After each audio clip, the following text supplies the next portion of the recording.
कि कुछ तरीके हैं जिनके ज़रिए से माँ बाप अपनी औलाद के बारे में पता लगा सकते हैं।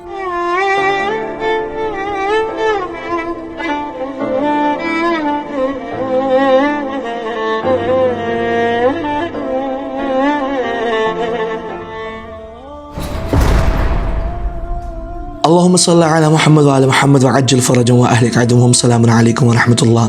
नाज़रीन किराम, अक्सर पूछा जाता है कि मौलाना मेरा बच्चा है, इसको नज़र बद हो गई है, या इसके साथ कोई हसद कर रहा है, या कोई ताकत सल्बी है, तो अब कैसे पता लगाया जाए कि मेरे बच्चा या मेरी औलाद जो कि बहुत छोटी है, ये मेरी बेटी या मेरा बेटा जो कि बहुत छोटा है, इसके साथ कोई मसला है, या कोई हसद है, या नज़र बद है, या ताकत सल्बी है, कोई चीज़ इसको तंग कर रही है, कोई रूहानी मसला है, या इस बच्चे को पर नज़र बद हो गई है, किसी हासिद की नज़र में आ गया है, या कोई ताकत सल्बी है जो कि इसके पीछे है, तो इंसान कैसे पता लगाए इन सब चीज़ों के बारे में। तो असहाब इख्तिसास जो कि इन चीज़ों के माहिर है, वो इस चीज़ के बारे में कहते हैं कि कुछ तरीके हैं जिनके ज़रिए से माँ बाप अपनी औलाद के बारे में पता लगा सकते हैं कि आया उनकी औलाद के ऊपर हसद तो नहीं, या उनकी औलाद नज़र बद की गिरफ्तार तो नहीं, या कोई ताकत सल्बी उनकी औलाद के पीछे तो नहीं। तो आइए असहाब इख्तिसास इस बारे में क्या कहते हैं मैं आपके सामने नकल करता हूँ। असहाब इख्तिसास 6 अलामत नकल करते हैं। वो कहते हैं कि 6 चीज़ें हैं जिनके ज़रिए से माँ बाप पता लगा सकते हैं कि उनके बच्चों के ऊपर हसद या नज़र बद या तो कोई ताकत सल्बी तो नहीं। पहला तरीका, पहली अलामत के जिनके ज़रिए से माँ बाप पता लगा सकते हैं वो ये है कि बच्चे की मेमोरी जो है वो दिन ब दिन कम होती जा रही है। मिसाल के तौर पर बच्चे का हाफजा दिन ब दिन कम होता जा रहा है, बच्चे की शिकायत आ रही है स्कूल से,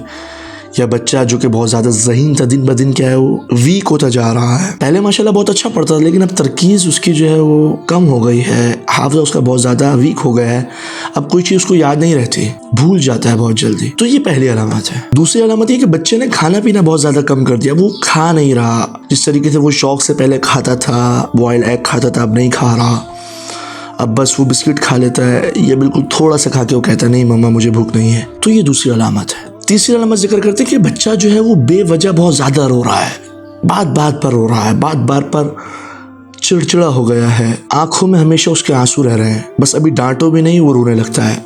तो ये तीसरी अलामत जो है वो असहाब इख्तिसास नकल करते हैं। चौथी अलामत ये कि बच्चा चलते चलते बगैर किसी वजह के गिर रहा है, मतलब खड़े खड़े गिर गया, या भी थोड़ा सा चला है फिर गिर जाता है, बार बार पर चोटें लग रही हैं, उसको जख्म आ रहे हैं, बगैर किसी सबब के गिर रहा है।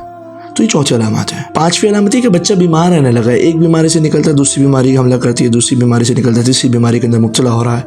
तो ये नज़र बद और ताकत सल्बी या हसद वगैरह की वजह से हो सकता है। और छठी अलामत असहाब इख्तिसास लिखते हैं कि ये बच्चा जो है बगैर किसी सबब के डर रहा है, अंधेरे से डर रहा है, या बात बात पर डर रहा है, खौफ खा रहा है, या सोते हुए बार बार उठ रहा है, यानी कि बेसबब डर रहा है, कोई वजह भी नहीं लेकिन उसके बावजूद क्या है वो डर रहा है। तो ये छठी अलामत है। तो अगर ये 6 अलामत या इनमें से कुछ अलामत आपके बच्चे के अंदर पाई जा रही हैं तो समझें कि बच्चा नज़र बद का शिकार है, या बच्चा किसी हासिद के हसद के अंदर मुब्तला है, या बच्चा किसी ताकत सल्बी के घेरे में है। तो परेशान होने वाली बात नहीं है, आपको एक छोटा सा काम करना है, वो ये कि एक पेपर के ऊपर आयतल कुर्सी प्रिंट करके या अपने हाथों से लिख के, और आयतल कुर्सी के साथ मुआवज़ात भी क्या है लिख दें, मतलब कुल अऊज़ु बिरब्बिल फलक व कुल अऊज़ु बिरब्बिन नास पेपर के ऊपर लिख के बच्चे के साथ तावीज़ के अंदर रख दें, बच्चे के बाजू के ऊपर बांध दें, या ज़ाफ़रान के साथ लिखकर बच्चे को पानी के अंदर मिला के बच्चे को पिलाया जाए। तो ये भी क्या है हिफाजत देगा नज़र बद से, ताकत सल्बी से, या हसद के हासिल से बच्चा महफूज रहेगा।